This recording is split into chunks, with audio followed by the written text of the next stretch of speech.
First important thing is רגליים. דבר ראשון, איפה שמים את הרגליים? I'm spinning, מסתובב על הכריות. זה הכרית של הנעל, ולא על העקבים. Not on my heels. So I'm on this line here. מסתובב לכאן, ואז אני חוזר קצת, עוד פעם, וחוזר. עכשיו, שמים משקל על השיש, או אם אתה יותר מתקדם על הכיסא, ועוד יותר מתקדם נמוך, או על הרצפה. הרבה אנשים עושים את הטעות. A lot of people make the mistake. You'll see them working with their yashvan up, with their buttocks up, and that's a big mistake. טעות גדול. זה צריך להיות ישר, וזה הרבה יותר קשה. לכאן. אבל מתחילים, for beginners, we'll do it on the shish.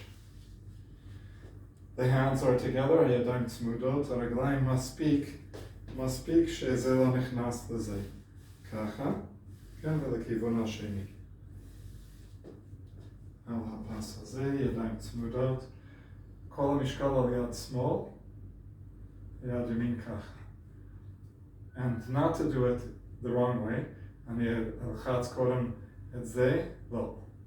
קודם אני לוחץ כאן, זה מפעיל את השרירים האלה, נועל, 1, 2, 3, ואני ישר ככה, ואני חוזר. אני לא חזרתי קודם ככה, ואחר כך ככה, או שאני חזרתי קודם ככה, ואחר כך ככה. כל הגוף יחידה אחת. The whole body is like one unit. משקל על יד ימין. I'm pushing my right hand into the shish. אז אני לא צריך את היד הזאת כאן. I put it off. Don't need that hand there. I'm putting it here. Lean all. עכשיו, יש לנו נטייה לשמוע את העיניים ישר.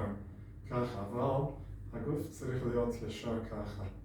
1, 2, 3, ובחזרה. אוקיי, ודרך קצת יותר קל, למתחילים כאן. כן, ולמי שיש לו בעיות בכתפיים, יכול לעבוד אפילו ככה.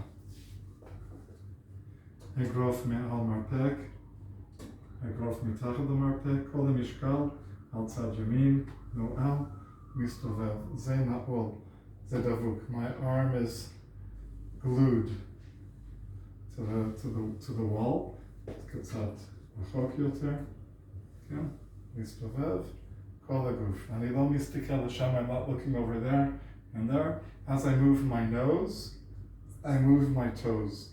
איך שאני מזיז את הנוז, אני מזיז את הטוז.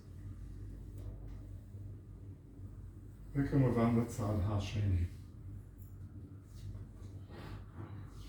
אפשר גם כאן. אם זה נמוך מדי, I can just move my feet wider apart if it's too low. וזה טעות. הרבה אנשים עושים אצלי בקליניקה עם הידיים צמודות. A lot of people do it in the clinic here with their hands together. ובבית שוכחים, in their home they forget and they put their hands far apart. And this is much more difficult, as you can hear in my voice. So this is easy, and this is easy. This is harder, יותר קשה ועוד יותר קשה. גם כן על נמוך. אם אין לך, you're doing it on your car, אתה עושה את זה על המכונית. כן, אז פשוט לעמוד קרוב יותר, לפסק רגליים יותר, stand closer, spread your feet wider. 1, 2, 3. Right, that's how she need the same thing to the other side. וזהו, זה נקרא plank, dynamic planking. A plank זה חתיכת קרש, it's a board that it doesn't twist, זה לא מסתובב באמצע. כל הבול עץ הוא מסתובב ביחד, הגוף מסתובב ביחד. Plank, or איך זה נקרא? That's like the side bridge שיש לי בווידאו אחר. Like the side bridge which I have in a different video, לגשר הצדדי.